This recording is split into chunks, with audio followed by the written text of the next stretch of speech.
कि भगवान जब दुख भी दे या संकट भी दे तो उसको कैसे ग्रहण करे, उस समय भी कैसे भरोसा करे, क्योंकि भगवान पर से भरोसा तभी उठता है जब दुख आते हैं या संकट आते हैं। एक माता है, वो अपने घर के दरवाजे पर खड़ी है, कुछ बच्चे बाहर खेल रहे हैं, वो उन बच्चों को, उसमें उनका बच्चा भी खेल रहा है, सब बहुत प्यारे लग रहे हैं। उसको उन बच्चों पे बड़ा प्यार आ रहा है, तो उसके मन में आया कि मैं सभी बच्चों को चॉकलेट दूं, मिठाई दूं, टॉफी दूं। क्या वो दे सकती है? हाँ कि ना बताइए, दे सकती है? दे सकती। उसने सबको चॉकलेट्स दी। फिर वो अपने घर के काम में लग गई। थोड़ी देर बाद वो फिर देखने आती है कि बच्चे क्या कर रहे हैं, तो उसने आकर देखा बच्चे बड़ी शैतानी कर रहे हैं। शैतानी माने बहुत बदमाशी। उसको गुस्सा आ रहा है कि कैसी हरकतें कर रहे बच्चे।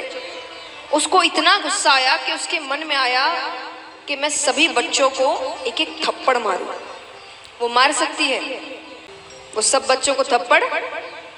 वो किस बच्चे को मार सकती है? अपने बच्चे को। वो सिर्फ अपने बच्चे को मार सकती है। तो चॉकलेट यानी सुख, वो तो भगवान सबको ही देते हैं, आपको भी देते हैं, हमको भी देते हैं, सबको देते हैं। लेकिन थप्पड़ यानी दुख, ये भगवान सिर्फ उसको मारते हैं जिसको अपने बच्चा जैसा समझते हैं। क्योंकि थप्पड़ मतलब क्या होता है? आपने कोई गलती करी, उसकी सजा मिली, है ना? ऐसा ही है ना? माँ बाप इसीलिए डांटते हैं या कभी कभार हाथ उठा देते हैं। ऐसा थोड़ी कि बैठे बैठे बोर हो रहे हैं घर पे, क्या करें, चलो बच्चों को मारते हैं, ऐसा थोड़ी है। तो भगवान भी ऐसा थोड़ी कि ऊपर बैठे बैठे बोर हो रहे हैं, क्या करें, चलो सबको दुख देते हैं। नहीं, हम कोई गलती करते हैं, उसकी सजा मिलती है, तो वो सजा एक थप्पड़ की तरह है। और सजा अगर मिलेगी तो हम प्रायश्चित करेंगे, अपनी गलती मानेंगे, तो हम सुधर ही तो रहे हैं। तो सजा माने भगवान का थप्पड़ है, पर वो थप्पड़ तभी मारेंगे जब आपको अपना बच्चा समझेंगे कि जल्द से जल्द सुधरे, इसको समझ में आए कि ये क्या गलती कर रहा है। तो अगली बार जब भी दुख आए तो भगवान पर क्रोधित मत होना, उनको धन्यवाद करना कि कम से कम अपना बच्चा तो समझा। और फिर याद करना कि ऐसी क्या गलती करी है हमने जिसकी सजा मिली है। कुछ ना कुछ तो किया होगा। भगवान ऐसे ही तो किसी को संकट देते नहीं, दुख देते नहीं, कोई ना कोई गलती तो की होगी, उसकी सजा मिली है। तो इस प्रकार धर्म की चर्चा होती है। अब यहाँ पर राजा परीक्षित दान के बारे में पूछते हैं कि मुझे ये बताइए कि दान कब करना चाहिए, किसे करना चाहिए। सुखदेव जी कहते हैं कि ऐसे तो दान किसे भी करो, कभी भी करो, बहुत फल मिलता है।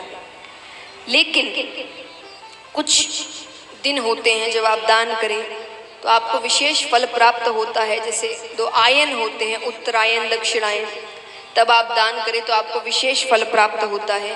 अक्षय तृतीया के दिन आप दान करें तो आपको बहुत फल प्राप्त होता है।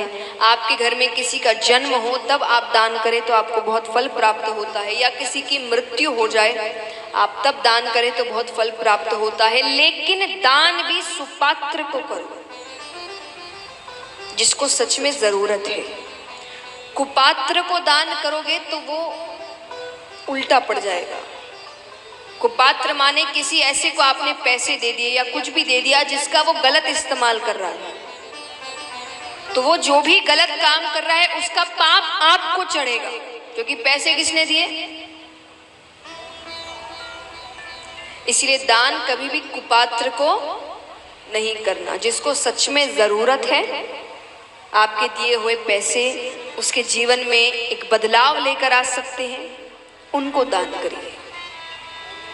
जिनकी वजह से, आपकी वजह से जिनके जीवन में खुशियां आ जाए, उनको एक नया जन्म मिल जाए, उनको दान करिए। वो दान बहुत महत्व रखता है।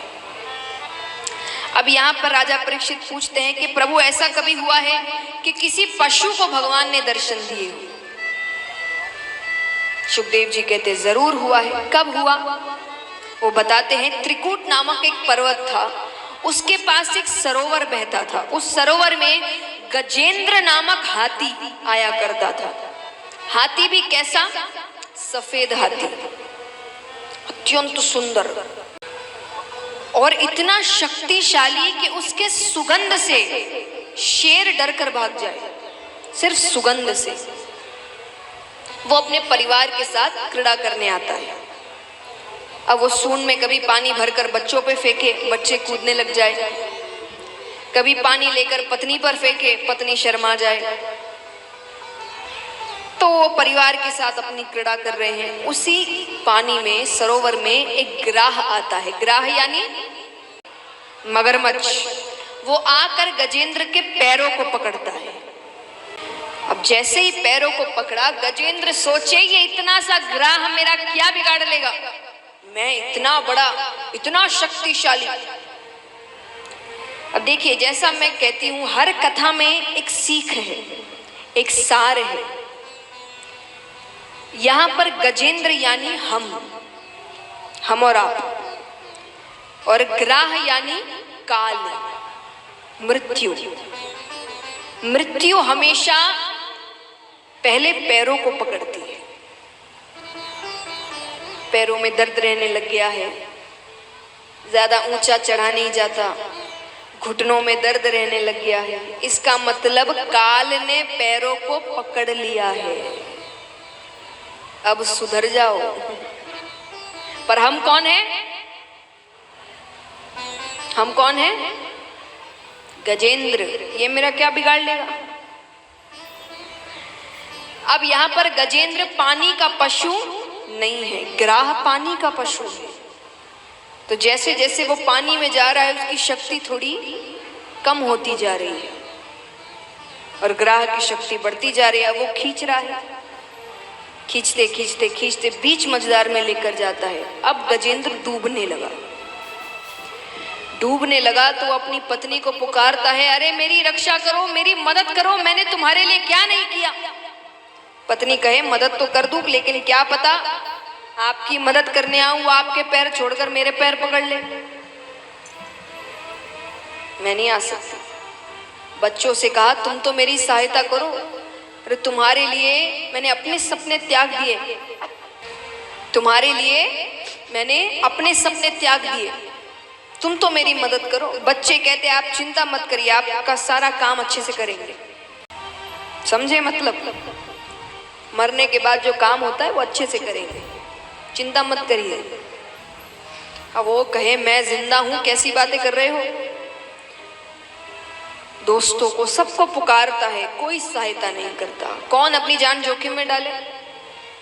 अंत में जब कोई नहीं आता, तब वो आवाज लगाता है, हे परम पिता परमेश्वर मेरी रक्षा करो, हे द्वारिका के नाथ मेरी रक्षा करो, हे द्वारिकाधीश मेरी रक्षा करो। गरुड़ तज भागे मतलब भगवान विष्णु भगवान की सवारी क्या है? गरुड़ तज माने छोड़ देना। उनको इतनी तकलीफ हो रही है वो आवाज सुनकर गजेंद्र की, कि उनको लग रहा है गरुड़ भी धीरे जा रहा है। तो भगवान उसको छोड़कर पैदल दौड़ते हैं। वो भगवान को पुकारता है, भगवान आते हैं, सुदर्शन चक्र फेंकते हैं, ग्राह का उद्धार करते हैं और गजेंद्र को अपने साथ अपने धाम लेकर आते हैं। अब धाम लेकर आए तो वहां पर ग्राह पहले से बैठा हुआ है। अब गजेंद्र कहे, प्रभु इसके कारण तो पूरी कहानी हुई और ये मेरे से पहले आकर बैठा है। भगवान कहते हैं, ऐसे तो इसे नरक लोक ही जाना था, पर इसने जब मेरे भगत के ही चरण पकड़ लिए तो मुझे इसे अपने धाम ही लेकर आना पड़ा। तो इस प्रकार भगवान के स्वरूप के बारे में बताया गया। अब चलते हैं सुखदेव जी के अवतार की कथा की ओर। ऐसे तो अलग अलग शास्त्रों में अलग अलग ढंग से बताया गया है, पर दंत कथा के अनुसार एक बार ब्रह्मा जी ने एक सभा का आयोजन किया। इसमें कई ऋषिगण इत्यादि सभी आते हैं। तो उस सभा में एक प्रश्न उठा, देवी देवता ऋषिगण सभी से, कि इस 3 लोक 14 भवन में सबसे कीमती वस्तु क्या है, सबसे महत्वपूर्ण, सबसे कीमती, जो हर जगह नहीं मिले। तो सब अपना अपना जवाब देने लगे। कोई कहे सोना, कोई कहे चांदी, कोई कहे हीरा।